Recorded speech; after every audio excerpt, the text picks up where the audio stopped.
ಆತ್ಮಹತ್ಯೆಗೆ ಶರಣಾಗಿರುವಂತಹ ಬಿಜೆಪಿ ಕಾರ್ಯಕರ್ತ ವಿನಯ್ ನನ್ನ ಆತ್ಮಹತ್ಯೆಗೆ ವಿರಾಜಪೇಟೆ ಶಾಸಕ ಪೊನ್ನಣ್ಣ ಆಪ್ತ ತನ್ನಿರ ಮೆಹನಾನೆ ಕಾರಣ ಅಂತ ಹೇಳಿದ್ದಾರೆ. ರಾಜಕೀಯ ದ್ವೇಷಕ್ಕೆ ನಮ್ಮ ಜೀವನದ ಜೊತೆ ಆಟ ಆಡ್ತಿದ್ದಾರೆ ಅಂತ ಡೆತ್ ನೋಟ್ನಲ್ಲಿ ವಿಜಯ್ ಉಲ್ಲೇಖಿಸಿದ್ದಾನೆ. ಎಫ್ಐಆರ್ನಲ್ಲಿ ಇಬ್ಬರು ಶಾಸಕರ ಹೆಸರು ಸೇರಿಸುವಂತೆ ಮೃತ ವಿನಯ್ ಸೋದರ ಜೀವನ್ ಲಿಖಿತ ದೂರು ಸಲ್ಲಿಸಿದ್ದಾರೆ. ವಿರಾಜಪೇಟೆ ಶಾಸಕ ಎಎಸ್ ಪೊನ್ನಣ್ಣ, ಮಡಿಕೇರಿ ಶಾಸಕ ಮಂಥರ್ಗೌಡ ಹೆಸರು ಸೇರಿಸೋದಕ್ಕೆ ಬೆಂಗಳೂರು ಪೂರ್ವ ವಿಭಾಗದ ಡಿಸಿಪಿ ದೇವರಾಜುಗೆ ದೂರು ಸಲ್ಲಿಕೆಯಾಗಿದೆ. ಡೆತ್ ನೋಟ್ನಲ್ಲಿದ್ದಂಥ ಹೆಸರು ಬಿಟ್ಟು ಒಂದೇ ಒಂದು ಹೆಸರನ್ನ ಸೇರಿಸಿದ್ರು ಅಂತ ಆರ್ ಶೋ ಕೆಂಡಕಾರಿದ್ರು. ಡೆತ್ ನೋಟ್ನಲ್ಲಿದ್ದವರ ಹೆಸರು ಎಫ್ಐಆರ್ನಲ್ಲಿ ಹಾಕಬೇಕು. ಪೊಲೀಸರು ಕೆಲವರ ಹೆಸರನ್ನ ಕೈಬಿಡುವುದು ಸರಿಯಲ್ಲ. ತಪ್ಪಿತಸ್ಥರು ಯಾರೆಂದು ಕೋರ್ಟ್ನಲ್ಲಿ ತೀರ್ಮಾನ ಆಗಲಿ ಅಂತ ಹೇಳಿದರು. ಎಫ್ಐಆರ್ನಲ್ಲಿ ಶಾಸಕರು ಹರೀಶ್ ಪೂವಯ್ಯ ಹೆಸರನ್ನ ಬಿಟ್ಟಿದ್ದಾರೆ ಅಂತ ಪರಿಷತ್ ವಿಪಕ್ಷ ನಾಯಕ ಚಲವಾದಿ ನಾರಾಯಣಸ್ವಾಮಿ ಆಕ್ರೋಶ ಹೊರಹಾಕಿದ್ರು. ಶಾಸಕರ ಹೆಸರು ಪೂವಯ್ಯ ಹೆಸರು ಸೇರಿಸಬೇಕು, ನಾವು ಬಿಡಲ್ಲ, ಮಡಿಕೇರಿಗೆ ಹೋಗಿ ಹೋರಾಟ ಮಾಡ್ತೇವೆ ಅಂತ ಸವಾಲ್ ಹಾಕಿದ್ರು. ಬಿಜೆಪಿ ಕಾರ್ಯಕರ್ತ ವಿನಯ್ ಸೋಮಯ್ಯ ಆತ್ಮಹತ್ಯೆ ಖಂಡಿಸಿ ಕೊಡಗು ಜಿಲ್ಲೆಯ ಕುಶಾಲನಗರದಲ್ಲಿ ಪ್ರತಿಭಟನೆ ನಡೆಸಲಾಯಿತು. ಪ್ರತಿಭಟನಾಕಾರರ ಮಧ್ಯೆ ಚಾಲಕ ಜೀಪ್ ನುಗ್ಗಿಸಿದ್ದಾನೆ. ಕೂದಲ ಅಂತರದಲ್ಲಿ ಭಾರೀ ಅನಾಹುತ ತಪ್ಪಿದೆ. ಜೀಪ್ ಚಾಲಕನನ್ನ ಕುಶಾಲನಗರ ಪೊಲೀಸರು ಬೆನ್ನಟ್ಟಿ ಹಿಡಿದ್ರು. ಕೆಪಿಸಿಸಿ ಅಧ್ಯಕ್ಷರ ಬದಲಾವಣೆ, ಪರಿಷತ್ ಸ್ಥಾನಗಳ ಭರ್ತಿ, ಸಚಿವ ಸಂಪುಟ ಪುನಾರಚನೆ ಚರ್ಚಿಸುವುದಕ್ಕೆ ಕೈ ನಾಯಕರು ದೆಹಲಿಗೆ ತೆರಳಿದ್ದಾರೆ. ವರಿಷ್ಠರೊಂದಿಗೆ ಸಿಎಂ ಸಿದ್ದರಾಮಯ್ಯ ಮತ್ತು ಡಿಸಿಎಂ ಡಿಕೆ ಶಿವಕುಮಾರ್ 1-to-1 ಮಾತುಕತೆ ನಡೆಸಿದ್ದಾರೆ. ಎಸಿಸಿ ಮಹಾಧಿವೇಶನದ ಬಳಿಕ ಎಲ್ಲವನ್ನೂ ನಿರ್ಧಾರ ಮಾಡೋಕೆ ಹೈಕಮಾಂಡ್ ಪ್ಲಾನ್ ಮಾಡಿಕೊಂಡಿದ್ದಾರೆ.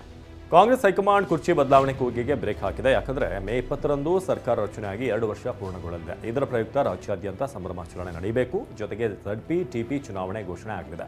ಈ ಸಂದರ್ಭದಲ್ಲಿ ಅಸಮಾಧಾನ ಉಂಟಾದರೆ ಪಕ್ಷಕ್ಕೆ ಹಿನ್ನಡೆ ಆಗಬಹುದು ಅಂತ ವರಿಷ್ಠರು ವಿಳಂಬ ಮಾಡಿದ್ದಾರೆ ಎನ್ನಲಾಗಿದೆ. ಇನ್ನು ಕರ್ನಾಟಕ ಭವನದಲ್ಲಿ ಮಾತನಾಡಿದ ಡಿಸಿಎಂ ಡಿಕೆ ಶಿವಕುಮಾರ್ ದೆಹಲಿ ಬೆಳವಣಿಗೆಗಳ ಬಗ್ಗೆ ಅಪ್ಡೇಟ್ ಕೊಟ್ಟಿದ್ದಾರೆ. ನಾನು ಪಕ್ಷ ಹೇಳದಂತೆ ಕೇಳ್ತೀನಿ ಅನ್ನೋದರ ಜೊತೆಗೆ MLC ಸ್ಥಾನ ಆಯ್ಕೆ ಕುರಿತಾಗಿ ಮಾಹಿತಿ ನೀಡಿದ್ದಾರೆ. ಕೆಪಿಸಿಸಿ ಅಧ್ಯಕ್ಷ ಸ್ಥಾನದ ಮೇಲೆ ಸತೀಶ್ ಜಾರಕಿಹೊಳಿ ಸೇರಿದಂತೆ ಹಲವರ ಕಣ್ಣಿದೆ. ಸರ್ಕಾರ ಬರೋಕೆ ಪ್ರಮುಖವಾಗಿ SC/ST ಸಮುದಾಯದವರು ಕೈ ಹಿಡಿದಿದ್ದಾರೆ. ST ಸಮುದಾಯದಿಂದಲೇ ಗೆದ್ದ 15 ಶಾಸಕರಿದ್ದಾರೆ. ಹೀಗಾಗಿ ಕೆಪಿಸಿಸಿ ಪಟ್ಟ, ಅಧ್ಯಕ್ಷರ ಪಟ್ಟ ಏನಿದೆ ದಲಿತ ಸಮುದಾಯದ ನಾಯಕರಿಗೆ ನೀಡುವಂತೆ ಲಾಬಿ ನಡೆಸುತ್ತಿದ್ದಾರೆ. ಮತ್ತೊಂದು ಕಡೆ ಈಶ್ವರ್ ಖಂಡ್ರೆಯು ಕೆಪಿಸಿಸಿ ಅಧ್ಯಕ್ಷ ಸ್ಥಾನದ ರೇಸ್ನಲ್ಲಿದ್ದಾರೆ. ಈಶ್ವರ್ ಖಂಡ್ರೆ ಕಾರ್ಯಾಧ್ಯಕ್ಷರಾಗಿ ಕೆಲಸ ಮಾಡಿದ್ದಾರೆ. ಸತೀಶ್ ಜಾರಕಿಹೊಳಿ ಕಾರ್ಯಾಧ್ಯಕ್ಷರಾಗಿ ಕೆಲಸ ಮಾಡಿದ್ದಾರೆ.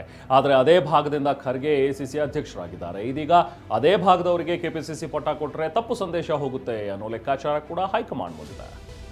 ಬೆಲೆ ಏರಿಕೆ ಬೆಂಕಿಯಲ್ಲಿ ಬೆಂದು ಹೋಗ್ತಿರುವಂತಹ ಜನ ರಾಜ್ಯ ಸರ್ಕಾರದ ವಿರುದ್ಧ ಆಕ್ರೋಶ ಹೊರಹಾಕ್ತಿದ್ದಾರೆ. ಇದೀಗ ಹೋರಾಟವನ್ನು ಜಿಲ್ಲೆ, ತಾಲೂಕು ಕೇಂದ್ರಗಳಲ್ಲಿ ನಡೆಸೋಕೆ ಬಿಜೆಪಿ ಸಜ್ಜಾಗಿದೆ.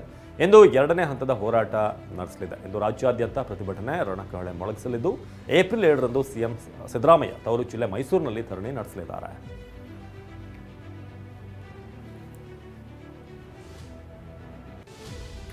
ಇನ್ನು ಬೆಲೆ ಏರಿಕೆ ಖಂಡಿಸಿ ಅನಿರ್ದಿಷ್ಟಾವಧಿ ಮುಷ್ಕರಕ್ಕೆ ಲಾರಿ ಮಾಲೀಕರ ಸಂಘ ಕೂಡ ಕರೆ ಕೊಟ್ಟಿದೆ. ಟೋಲ್ ಹೆದ್ದಾರಿಗಳಲ್ಲಿ ಲಾರಿಗಳನ್ನು ನಿಲ್ಲಿಸಿ ಬಂದ್ ಮಾಡ್ತೀವಿ, ಮುಷ್ಕರಕ್ಕೆ ಪೆಟ್ರೋಲ್ ಡೀಸೆಲ್ ಬಂಕ್ಗಳು ಬೆಂಬಲ ನೀಡಲಿವೆ ಅಂತ ರಾಜ್ಯ ಲಾರಿ ಮಾಲೀಕರ ಸಂಘದ ಅಧ್ಯಕ್ಷ ಹೇಳಿದ್ರು. ಇವತ್ತು ಲಾರಿ ಮಾಲೀಕರ ಸಂಘ ಸಭೆ ನಡೆಸಲಿದ್ದು ಮುಷ್ಕರ ದಿನಾಂಕ ಘೋಷಿಸುವ ಸಾಧ್ಯತೆ ಇದೆ. ವಕ್ಫ್ ಹಗರಣವನ್ನ ಮೊದಲಿಗೆ ಹೊರತೆಗೆದಿದ್ದೆ ಅನ್ವರ್ ಮಾಣಿಪಾಡಿ. ಲೋಕಸಭೆ ಕಲಾಪದಲ್ಲೂ ಕೂಡ ಮಾಣಿಪಾಡಿ ವರದಿಯನ್ನು ಉಲ್ಲೇಖಿಸಿ ಅಮಿತ್ ಶಾ ಮಾತನಾಡಿದರು. ಕರ್ನಾಟಕದಲ್ಲಿ ವಕ್ಫ್ ಆಸ್ತಿ ಕಬಳಿಕೆ ಬಗ್ಗೆ ತನಿಖಾ ವರದಿ ನೀಡಿದಂಥ ಅನ್ವರ್ ಮಾಣಿಪಾಡಿಗೆ ಬೆದರಿಕೆ ಕರೆಗಳು ಬರ್ತಿವೆಯಂತೆ. ಮಾಣಿಪಾಡಿ ಗಂಭೀರ ಆರೋಪ ಮಾಡಿದ್ದು ರಾಜ್ಯದಲ್ಲಿ ದೊಡ್ಡ ಸಂಚಲನ ಸೃಷ್ಟಿಸಿದೆ. ಬೀದರ್ ಜಿಲ್ಲೆಯಲ್ಲಿ 1803 ಎಕರೆ ಒತ್ತುವರಿ ಮಾಡಲಾಗಿದೆ. ನಿಸಾರ್ ಅಹ್ಮದ್, ಫೆರೋಜ್ ಖಾನ್ ಇತರರು ಒತ್ತುವರಿ ಮಾಡಿದ್ದಾರೆ ಅಂತ ವರದಿ ನೀಡಿದ್ರು. ಬ್ರಹ್ಮಪುರ ಗ್ರಾಮದ ಬಂದೆ ನವಾಜ್ ಗೇಶುದರಾಜ್ನಲ್ಲಿ ಒತ್ತುವರಿಯಾಗಿದ್ದು ಮಾಜಿ ಸಂಸದ ಇಕ್ಬಾಲ್ ಅಹ್ಮದ್ ಸರಡಗಿ ಹೆಸರು ಕೂಡ ಉಲ್ಲೇಖಿಸಿದ್ರು. ಖರ್ಗೆ, ಮಾಜಿ ಸಿಎಂ ದಿವಂಗತ ಧರ್ಮ್ ಸಿಂಗ್ ಕೂಡ ಭಾಗಿಯಾಗಿದ್ರು ಅಂತ ಈ ವರದಿಯಲ್ಲಿ ಹೇಳಿದರು. ಇನ್ನು ACC ಅಧ್ಯಕ್ಷ ಮಲ್ಲಿಕಾರ್ಜುನ ಖರ್ಗೆ ವಿರುದ್ಧದ ಆರೋಪಕ್ಕೆ ಪ್ರತಿಕ್ರಿಯಿಸಿರುವಂತಹ ಅನ್ವರ್ ಮಾಣಿಪಾಡಿ ಅದೇನು ಸುಳ್ಳು ಪ್ರಸ್ತಾವನೆ ಅಲ್ಲ, ತನಿಖೆ ಆಗಲಿ ಅಂತ ಹೇಳಿದ್ದಾರೆ. ಅಲ್ಲದೆ ಅಂದು ನೀಡಿದಂತಹ ವರದಿಗೆ ಇಂದು ನ್ಯಾಯ ಸಿಕ್ಕಿದೆ. ವಕ್ಫ್ ಬಿಲ್ಗೆ ವಿರೋಧ ಮಾಡ್ತಿರೋರು ಮಾಣಿಪಾಡಿಗೆ ಬೆದರಿಕೆ ಹಾಕ್ತಿದ್ದಾರೆ ಅನ್ನೋದು ತನಿಖೆಯಿಂದ ಗೊತ್ತಾಗಬೇಕು ಅಂತ ಹೇಳಿದ್ದಾರೆ. ಇನ್ನು ವಕ್ಫ್ ತಿದ್ದುಪಡಿ ಮಸೂದೆ 2025ಕ್ಕೆ ವಿರೋಧಿಸಿರುವಂತಹ ಕಾಂಗ್ರೆಸ್ ಈಗ ಸುಪ್ರೀಂ ಕೋರ್ಟ್ ಮೆಟ್ಟಿಲೇರಿದೆ. ವಕ್ಫ್ ವಿಧೇಯಕ ಅಂಗೀಕಾರದಿಂದ ಸಮಾನತೆಗೆ ಧಕ್ಕೆಯಾಗಿದೆ ಅಂತ ಅರ್ಜಿ ಸಲ್ಲಿಸಲಾಗಿದೆ. ಸಂಸದ ಅಸಾದುದ್ದೀನ್ ಓವೈಸಿ ಕೂಡ ಅರ್ಜಿ ಸಲ್ಲಿಸಿದ್ದಾರೆ. ಐತಿಹಾಸಿಕ ವಕ್ಫ್ ಬಿಲ್ ಪಾಸ್ ಆಗಿದ್ದಕ್ಕೆ ಪರ ವಿರೋಧ ಚರ್ಚೆ ನಡೀತಾ ಇದೆ. ವಿವಾದದ ಕೇಂದ್ರ ಬಿಂದುವಾಗಿದ್ದ ವಿಜಯಪುರದಲ್ಲಿ ರೈತರು ಸಂಭ್ರಮಿಸಿದ್ದಾರೆ. ಆದರೆ ಅತ್ತ ಅಹಮದಾಬಾದ್, ಕೋಲ್ಕತ್ತಾ, ಚೆನ್ನೈನಲ್ಲಿ ವಕ್ಫ್ ಬಿಲ್ ವಿರೋಧಿಸಿ ಪ್ರತಿಭಟನೆಗಳು ನಡೆದಿವೆ.